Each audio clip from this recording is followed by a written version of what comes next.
یک نشود قسط نمبر 4۔ کوٹھے بہت سوچ سمجھ کر آباد کیے جاتے ہیں۔ وہاں بسنے والی حسینائیں اپنے ناز و انداز کو فروخت کرتی ہیں۔ خریدار جیبیں بھر کر زینے چڑھتے ہیں اور واپسی میں یہی زینے اترتے ہوئے ان کی جیبیں خالی ہوتی ہیں۔ اس کے باوجود بھی وہ دکھی یا افسردہ نہیں ہوتے۔ انہیں کوئی ملال ہوتا ہے اور نہ ہی کوئی احساس زیاں کہ وہ وہاں سے بڑے مال و مال ہو کر رخصت ہو رہے ہوتے ہیں۔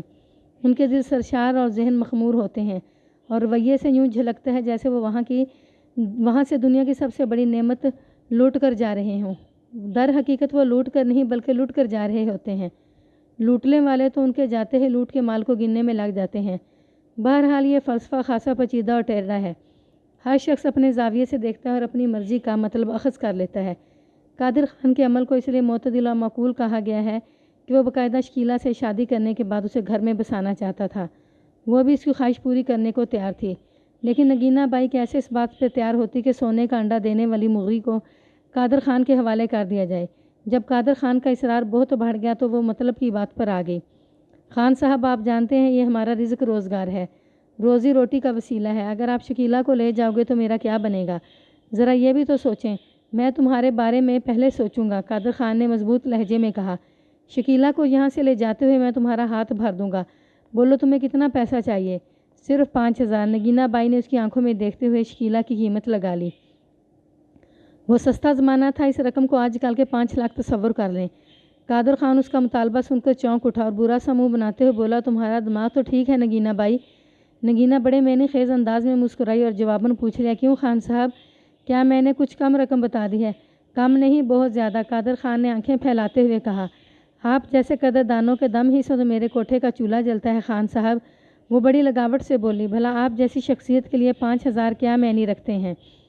وہ چند لمحات تک سوچتی ہوئی نظروں سے نگینہ کو دیکھتا رہا، پھر ٹھہرے ہوئے لہجے میں بولا، جانتی ہو 5,000 روپے میں کم از کم 5 شادیاں بڑی دھوم دھام سے ہو جاتی ہیں، لیکن ان 5 میں ایک بھی میری شکیلہ جیسی نہیں ہوگی۔ نگینہ بائی نے خاص انداز میں کہا، ویسے خان صاحب کوئی زبردستی تھوڑی ہے، اس بازار میں اور بھی بہت سے کوٹھے آباد ہیں، ہو سکتا ہے کسی کوٹھے سے آپ کو کوئی سستا سودا مل جائے۔ نگینہ بائی قادر خان کی ضرورت کو اچھی طرح سمجھ گئی تھی، لہذا اس کی نفسیات سے کھیلنے میں اسے بڑا مزہ آ رہا تھا۔ ایسی کوئی بات نہیں تھی کہ قادر خان کے لیے 5,000 کی ادائیگی کوئی بڑا مسئلہ ہو۔ وہ بنیادی طور پر چونکہ ایک کاروباری آدمی تھا، اس لیے اپنی عادت کے مطابق بارگیننگ کر رہا تھا۔ اس نے ٹھہرے ہوئے لہجے میں کہا، نگینہ بائی تم بڑی ظالم عورت ہو، 20-30 روپے میں خریدی ہوئی چیز کو 5,000 میں فروخت کرنے کی کوشش کر رہی ہو۔ منافع کی کوئی شرح بھی ہونی چاہیے، ہم بھی تو کاروبار کرتے ہیں، آئے دن خرید و فروخت سے وابستہ ہیں، لیکن تم تو کند چھری سے مجھے مونڈنے کی کوشش کر رہی ہو۔ اتنی بے دردی سے تو کوئی قصاب بھی جانوروں کی کھال نہیں اتارتا۔ نگینہ نے قادر خان کی بات پوری توجہ سے سنی اور مسکرانے لگی، پھر معتدل لہجے میں بولی، خان صاحب آپ جیسے بڑے لوگوں کو ایسی ہلکی باتیں زیب نہیں دیتی۔ وہ لمحہ بھر کو متوقف ہوئی، پھر اضافہ کرتے ہوئے کہا، یہ ٹھیک ہے، میں 20, 30 اور 40, 50 میں بچی حاصل کرتی ہوں، لیکن اس وقت یہ بچی کسی پتھر کی مانند ہوتی ہے، لہذا اس کی قیمت بھی پتھر والی ہی ہوتی ہے۔ ذرا اس بات کو بھی ذہن میں رکھیں خان صاحب کہ میں کسی پتھر کو ہیرا بنانے کے لیے کس قدر محنت کرتی ہوں، اور ان 10-12 سال میں اس کی پرورش، دیکھ بھال اور کھلائی پلائی پر کتنا اٹھ جاتا ہے۔ کم از کم 10 سال کا حساب جوڑنے بھی بیٹھ گئے تو بات 5,000 سے نکل کر لاکھوں تک جا پہنچے گی خان صاحب۔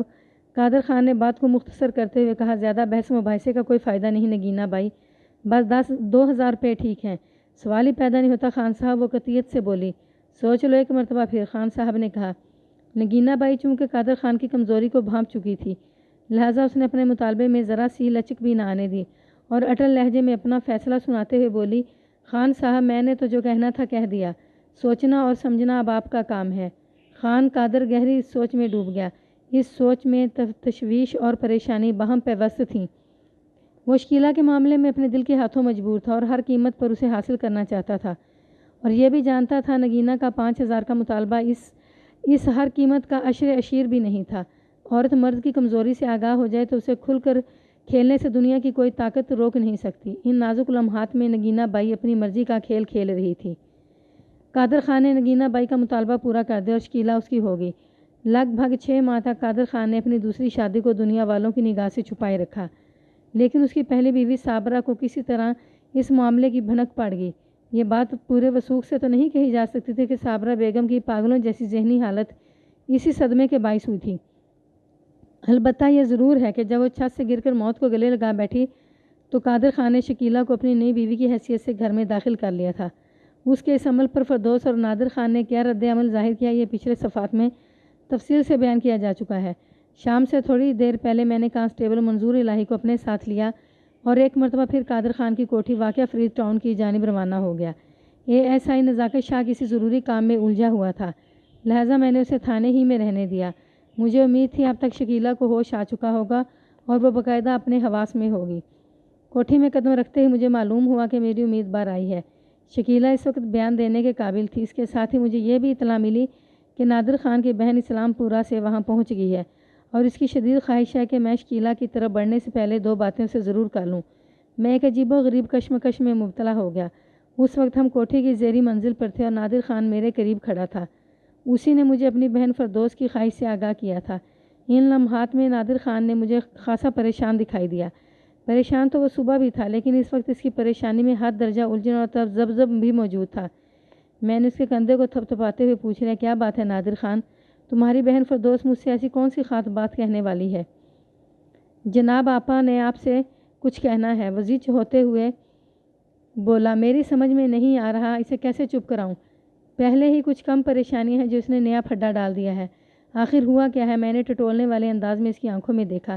کیا کہہ رہی ہے تمہاری آپا فردوس؟ تم اسے کیوں چپ کرانا چاہتے ہو؟ وہ کہہ رہی ہے آتش زدگی والا یہ واقعہ کوئی اتفاقی حادثہ نہیں۔ اتنا کہہ کر وہ خاموش ہو گیا۔ میں نے سپاٹ لہجے میں دریافت کیا، پھر اس کا خیال ہے ابا جی کو باقاعدہ ایک سازش کے تحت ہلاک کیا گیا ہے۔ اوہ، میں ایک طویل سانس خارج کر کے رہ گیا۔ بھئی تمہاری آپا تو بالکل پولیس والوں کے انداز میں سوچتی ہے۔ اس کے خیال میں کس نے ایک گہری سازش کر کے قادر خان نے جبران کو موت کے منہ میں دھکیلا ہے۔ اس کیس میں اچانک ایک نیا اور دلچسپ زاویہ سامنے آ گیا تھا۔ یہ شک مجھے بھی تھا کہ حالات ویسے پیش نہیں آئے ہوں گے جیسا کہ بیان کیے جا رہے تھے۔ چلو کوئی تو میرا ہم خیال بھی سامنے آیا تھا، لیکن یہ جاننا بہت ضروری تھا کہ فردوس کو آتش زدگی والا واقعہ قتل کا منصوبہ کیوں نظر آ رہا تھا۔ اسی منظر کو اجاگر کرنے کے لیے میں نے نادر خان سے وہ سوال کیا تھا۔ وہ سٹائے ہوئے لہجے میں بولا، جناب لگتا ہے امی جی کی طرح آپا فردوس کا دماغ بھی خراب ہو گیا ہے۔ پتہ ہے وہ کیا کہہ رہی ہے؟ اس نے توقف کر کے سوالیہ نظر سے مجھے دیکھا۔ میں خاموش رہا تو اس نے خود ہی اس سوال کا جواب بھی دے دیا۔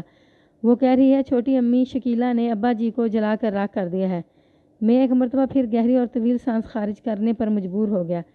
پھر پوچھا، تمہاری آپا کے پاس اپنے اس دعوے کا کوئی ثبوت بھی ہے؟ یہی تو سب سے بڑا مسئلہ ہے جناب، وہ جھنجھلاہٹ امیز انداز میں بولا۔ ثبوت وبوت کوئی نہیں ہے اس کے پاس، بس اس نے ایک ہی رٹ لگائی ہوئی ہے۔ اللہ کا شکر ہے اس کی آواز ابھی تک چھوٹی امی کے کانوں تک نہیں پہنچی۔ بڑی مشکل سے تو وہ سنبھلی ہے۔ اگر اس نے سن لیا کہ فردوس اسے قادر خان اور جبران خان کی قاتل ٹھہرا رہی ہے تو دوبارہ اس کی ذہنی حالت پہلے جیسی ہو جائے گی۔ میری تو کچھ سمجھ میں نہیں آ رہا کہ آپا کو کیسے سمجھاؤں۔ پہلے ہی میں بہت پریشان تھا، آپا نے ایک نئی مصیبت کھڑی کر دی ہے۔ الجھن اور ابتری کے ان لمحات میں نے محسوس کیا کہ نادر خان کی ہمدردیاں پوری طرح اپنی ستیلی ماں شکیلہ کے ساتھ تھیں۔ وہ اس کی ذہنی صحت کے حوالے سے بھی بہت پریشان دکھائی دیتا تھا۔ ایک لمحے کے لیے میرے ذہن میں ولایت بی بی کے کہے ہوئے یہ الفاظ گھوم گئے، چھوٹی بی بی جی تو بڑی تیز اور ہنر والی ہے۔ بڑے خان صاحب اس کی اداؤں پر ریجھ گئے تھے۔ مردوں کو آرام کرنا تو اس کے الٹے ہاتھ کا کھیل ہے۔ ہو سکتا ہے چھوٹے صاحب کو بھی اپنی مٹھی میں لے لیا ہو۔ ولایت بی بی کے اس تبصرے کے تناظر میں ذہن لامحالہ یہ سوچنے پر مجبور ہو جاتا تھا کہ کہیں نادر خان اور شکیلہ کے درمیان کوئی ایسا تعلق تو موجود نہیں جسے معاشرہ اچھی نگاہ سے نہ دیکھتا ہو۔ میں کسی ثبوت اور حقائق کے بغیر اس سوچ اور سوال پر صاد کرنے کو تیار نہیں تھا۔ میں نے صبح سے اب تک نادر خان کا بڑی باریک بینی سے جائزہ لیا تھا۔ وہ صحیح معنوں میں ایک آفت غزیدہ مصیبت زدہ شخص نظر آتا تھا۔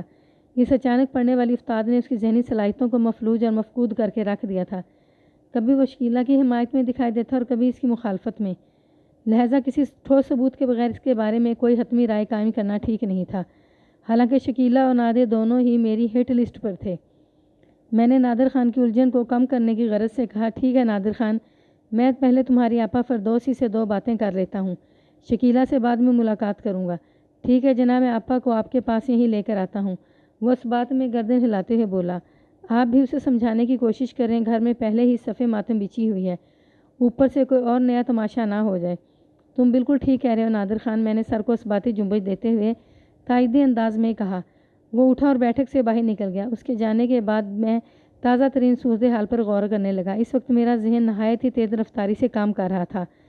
آپا فردوس بہت دور کی کوڑی لائی تھی، لیکن میرا ذہن اور دل کسی بھی طور پر یہ تسلیم کرنے کو تیار نہیں تھا کہ شکیلہ اتنی بھی وحشی اور سنگ دل ہو سکتی ہے کہ کسی بھی مقصد کے حصول کی خاطر وہ اپنے 2 سال کے بیٹے کو اپنے ہاتھوں ہی جلا کر کوئلہ بنا دے۔ 2 منٹ بعد ہی نادر خان واپس آ گیا۔ وہ اپنی آپا کو ساتھ لے کر آیا تھا۔ فردوس نے مجھے سلام کیا اور ایک صوفے پر بیٹھ گئی۔ میں نے اس کی تسلی کی خاطر دانستہ ایک چال چلی۔ میں نے باری باری نادر خان اور کانسٹیبل منظور الہی کی طرف دیکھا اور کہا، میں فردوس سے تنہائی میں بات کرنا چاہوں گا۔ کانسٹیبل منظور الہی ایک لفظ ادا کیے بغیر اٹھا اور بیٹھک کے دروازے کی سمت قدم بڑھا دیے۔ وہ نہ صرف یہ کہ میرے اشارے کو سمجھ گیا تھا بلکہ اس نے اشارہ نما حکم کی تعمیل بھی کر دی تھی۔ البتہ نادر خان مجھے گہرے تذبذب میں نظر آیا۔ میں نے اس سے پوچھ لیا، کوئی مسئلہ ہے نادر خان؟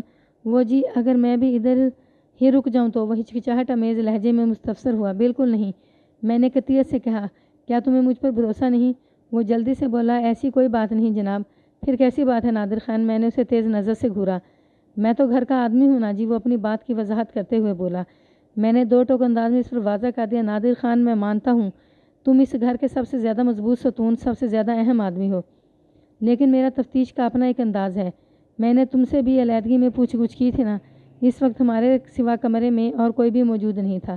میں لمحہ بھر کو متوقف ہوا، ایک گہری سانس خارج کی اور اپنی بات کو مکمل کرتے ہوئے کہا، اس لیے بات ذہن میں بٹھا لو کہ میں تمہاری آپا سے تنہائی میں بات کروں گا اور اس کے بعد تمہاری چھوٹی امی سے بھی بالکل علیحدگی میں ملاقات ہوگی۔ میری بات سمجھ رہے ہو نا؟ اس نے برا سا منہ بنایا، اسے جیسے میری بات پسند نہ آئی ہو۔ تاہم اس نے کسی جرا بحث کی راہ تلاش نہیں کی اور بادل نہ خواستہ بیٹھک سے باہر چلا گیا۔ اس کے رویے سے ایک لمحے کے لیے مجھے یوں محسوس ہوا تھا کہ جیسے وہ وہاں موجود رہ کر یہ جاننا چاہتا ہو کہ اس کی آپا فردوس اسی چھوٹی امی شکیلہ کے خلاف کون سا زہر اگلنے والی ہے۔ بہرحال میں نے اس کے خیال کو ذہن سے جھٹکتے ہوئے اپنا روئے سخن فردوس کی جانب پھیر لیا۔ وہ جلدی سے بولی، تھانے دار صاحب، آپ نے بہت اچھا کیا جو نادر کو باہر بھیج دیا۔ بڑا ہی جھلا ہے، شکیلہ نے پوری طرح اسے بے قابو بنا رکھا ہے۔ وہ اتنی بے تکلفی سے بات کر رہی تھی جیسے ہمارے بیچ پرانی شناسائی ہو۔ اس کے انداز میں جھجک نام کو نہیں تھی۔ بہرحال ہر شخص کا اپنا اپنا انداز ہوتا ہے۔ ممکن ہے فردوس کا رویہ ہر ایک کے ساتھ ایسا ہی بے باک اور جھجک سے پاک ہو۔ میں نے کوئی جواب دینے سے پہلے بغور اس کا جائزہ لیا۔ اس کی عمر لگ بھگ 30 سال رہی ہوگی۔ یہ بات میرے علم میں آ چکی تھی کہ وہ 7 سال پہلے اس کی شادی ہوئی تھی۔ اب وہ 3 بچوں کی ماں تھی۔ اس کا شوہر خاوند محمود سبز منڈی کا ایک معروف آڑتی تھا۔ فردوس درمیانے قد اور مائل بفرہبی جسم کی مالک تھی۔ رنگ گندمی اور نین نقش جاذب نظر، وہ اپنی آنکھوں سے زیادہ تیز ترار اور چلاک نہیں دکھائی دیتی تھی۔ پیشانی سے ظاہر ہوتا تھا وہ بہت زیادہ باتونی اور غصے کے عالم میں اسے اپنے جذبات پر کنٹرول نہیں رہتا۔ دل میں جو کچھ بھی ہو اسے زبان پر لے آتی ہے، اسے کسی کا خوف نہیں، جس سے جو بھی کہنا چاہے بے دھڑک کہہ ڈالتی ہے۔ ایسے لوگ خود کو سچے اور کھرے سمجھتے ہیں، لیکن آس پاس کے لوگوں میں ان کا تاثر ایک جھگڑالو انسان کی طرح کا ہوتا ہے۔ میں نے اس کی نفسیات سے زیادہ فائدہ اٹھانے کے لیے فوراً ہاں میں ہاں ملائی اور رازدانہ لہجے میں کہا، یہ تو تم نے بالکل ٹھیک کہا فردوس، تمہارا یہ بھائی مجھے بھی ایک دم الو کا چرخا لگا ہے۔ وہ خوش ہو گئی اور اطمینان بھرے لہجے میں بولی، آپ خاصے تجربہ کار ہیں تھانے دار صاحب، مجھے امید ہے آپ میری بات کو صحیح معنوں میں سمجھ جائیں گے۔ میں پوری توجہ سے تمہاری بات سن رہا ہوں، میں نے یقین دہانی کرانے والے انداز میں کہا۔ بس تم شروع ہو جاؤ، وقت بہت کم ہے۔ اور وہ نان سٹاپ شروع ہو گئی۔ صرف 10 منٹ کے اندر اس نے مجھے 4 سال پر محیط ایک سنسنی خیز داستان سنا ڈالی، جس میں اس نے شکیلہ کے کردار کو کسی خوبصورت کلیجہ نکال کر کھا جانے والی ڈائن سے تعبیر کیا تھا۔ اس کے خیال میں قادر خان جب سے شکیلہ کے چکر میں پڑا تھا، ان کے گھر کو آفتوں مصیبتوں نے اپنے گھیرے میں لے لیا تھا۔ سب سے پہلے ان کی والدہ صابرہ بیگم نے اس درجہ صدمات اٹھائے کہ اس کا دماغ ہی الٹ گیا۔ بقول فردوس، صابرہ بیگم اپنے شوہر اور گھر سے بے انتہا محبت کرتی تھی۔ جب اسے پتہ چلا کہ اس کا شوہر اس کی وفاؤں کا خون کر کے اور زندگی بھر کی خدمت اور ریاضت کو ٹھوکر مار کر کسی کوٹھے والی کا ہو گیا ہے، تو اس کا دل ایک چھناکے سے ٹوٹ کر اس کے اندر ہی بکھر گیا۔ اس کانچ کی محل کی کرچیوں نے صابرہ بیگم کے احساس کو لہو لہان کر دیا۔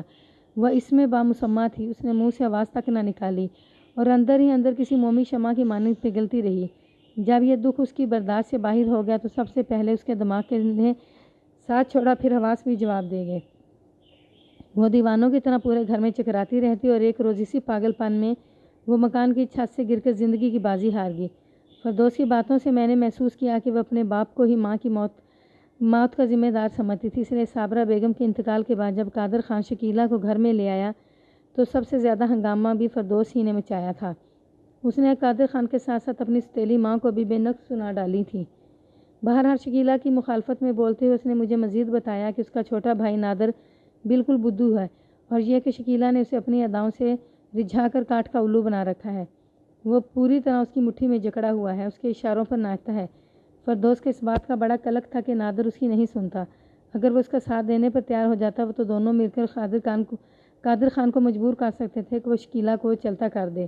اس نے نادر کو بے حس اور بے غیرت بھی کہا، جو اپنی ماں کی موت کو بھی بھول بیٹھا تھا اور ایک ایسی بازاری عورت کے ساتھ مل گیا تھا جو اس کی گھر کی تباہی کی ذمہ دار تھی، وغیرہ وغیرہ۔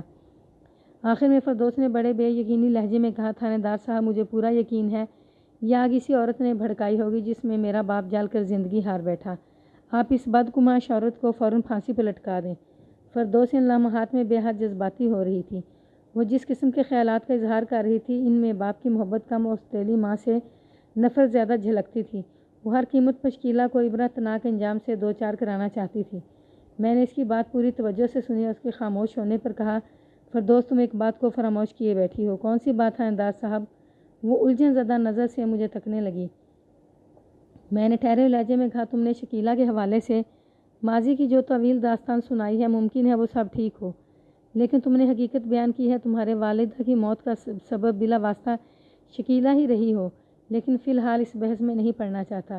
سردست میں صرف اتنا کہوں گے کہ آتش زدگی کے اس افسوسناک واقعے میں صرف تمہارا باپ ہی جل کر ہلاک نہیں ہوا، اس کا ننھا جبران بھی اسی موذی آگ کی خوراک بن گیا ہے۔ میں لمحہ بھر کے لیے متوقف ہوا، پھر اضافہ کرتے ہوئے کہا، اگر ہم فرض کر لیں کہ شکیلہ ہی نے خوابگاہ میں آگ بھڑکا کر تمہارے باپ کو موت کے گھاٹ اتارا ہے، تو پھر اس سوال کا جواب تم کیا دو گی کہ شکیلہ نے اپنے معصوم بیٹے کو زندہ کیوں جلا دیا؟ اس سوال کا جواب دینے کی ضرورت ہی کیا ہے؟ وہ عجیب سے انداز میں ہاتھ نچا کر بولی، شکیلہ جیسی بازاری عورتوں سے کچھ بھی بعید نہیں، یہ اپنے مطلب کی خاطر عزیز ترین ہستی کو بھی ختم کر سکتی ہیں۔ اور پھر وہ متوقف ہوئی، پھر طنزیہ انداز میں بولی، اس بات کی بھی کیا گارنٹی ہے کہ مینی خیز انداز میں ادھورا جملہ چھوڑ کر یکدم خاموش ہوگی؟ اس کی نامکمل بات کو سمجھنے کے لیے مجھے قطعاً کوئی دقت محسوس نہ ہوئی، اور اس کے ساتھ ہی اس کی طرف سے میرا دل کھٹا ہو گیا۔ اس نے انتہائی نامعقول اور بیہودہ بات کی تھی۔ اپنی ستیلی ماں کی دشمنی میں اس نے باپ اور بھائی کے منہ پر کالک تھوپنے سے بھی کوئی تکلف نہیں برتا تھا۔ اس کی یہ حرکت مجھے سخت ناگوار گزری اور میں نے قدرے سخت لہجے میں کہا، فردوس بیگم، کیا تم نے یہی اہم باتیں مجھ سے کرنا تھی؟ تو اس نے حیرت سے میری طرف دیکھا اور پوچھا، تو آپ کی نظر میں یہ فضول باتیں ہیں؟ اس بات کا فیصلہ تو میں بعد میں کروں گا کہ فضول ہے اور کیا مفید۔ میں نے جذبات سے عاری لہجے میں کہا، فی الحال تو تم مجھے اتنا بتاؤ کہ اپنے دعوے کے ثبوت کے لیے تمہارے پاس کوئی ٹھوس دلیل ہے؟ دعویٰ؟ میں نے کون سا دعویٰ کیا ہے؟ وہ تو عجب خیز نظر سے مجھے دیکھنے لگی۔ میں نے قدرے سخت لہجے میں کہا، لگتا ہے تمہاری داد خاصی کمزور ہے فردوس بیگم، میں اس دعوے کی بات کر رہا ہوں جو تم نے اپنی ستیلی ماں کے بارے میں کیا ہے کہ اس نے خوابگاہ میں آگ لگا کر تمہارے باپ کو موت کے گھاٹ اتارا ہے۔ ثبوت تو کوئی نہیں ہے میرے پاس، وہ بے پرواہی سے بولی، لیکن مجھے یہ یقین ہے کہ یہ کارستانی اسی شیطان عورت کی ہے۔ اس کی ہٹ دھرمی کو دیکھ کر مجھے غصہ تو بہت آیا، لیکن میں برداشت کر گیا اور معتدل انداز میں کہا، بغیر ثبوت کے کسی پر الزام لگانا بہت بڑا گناہ ہے فردوس بیگم، بفرض لامحال میں اگر تمہاری زبانی کلامی بات کا یقین بھی کر لوں تو اس عمر کو عدالت میں بھی پیش کرنا ہوگا۔ عدالت انسانی جذبات اور احساسات کو کچھ نہیں سمجھتی اور نہ ہی لوگوں کے اندر کی باتوں کو کوئی اہمیت دیتی ہے۔ وہاں اپنی بات کو ثابت کرنے کے لیے ٹھوس ثبوت فراہم کرنا پڑتے ہیں۔ میرا خیال ہے اب تو میری بات سمجھ گئی ہوگی۔ وہ ہار ماننے کے موڈ میں نظر نہیں آتی تھی، ضدی لہجے میں بولی، تھانے دار صاحب، آپ میری بات کا یقین کریں یا نہ کریں، لیکن میں کہتی ہوں یہی عورت ابا جی کی قاتل ہے۔ پہلے اس نے ہماری ماں کو ختم کیا اور اب اس نے باپ کی جان لے لی، یہ کسی منحوس چڑیل سے کم نہیں ہے۔ میں نے کہا، ٹھیک ہے فردوس بیگم، میں اس موضوع پر تم سے بعد میں بات کرتا ہوں، پہلے ذرا تمہاری ستیلی ماں کا بیان قلم بند کر لوں۔ اور ہاں، اس دوران تم یہ بھی سوچ لینا کہ آخر شکیلہ نے کون سا فائدہ حاصل کرنے کے لیے یہ انتہائی سنگین قدم اٹھایا ہوگا، کیونکہ کوئی بھی شخص کسی غرض، کسی مقصد کے لیے اتنا سنگین قدم نہیں اٹھاتا۔ وہ ایسی نظر سے مجھے دیکھنے لگی جیسے میں نے اسے بہت مایوس کیا ہو۔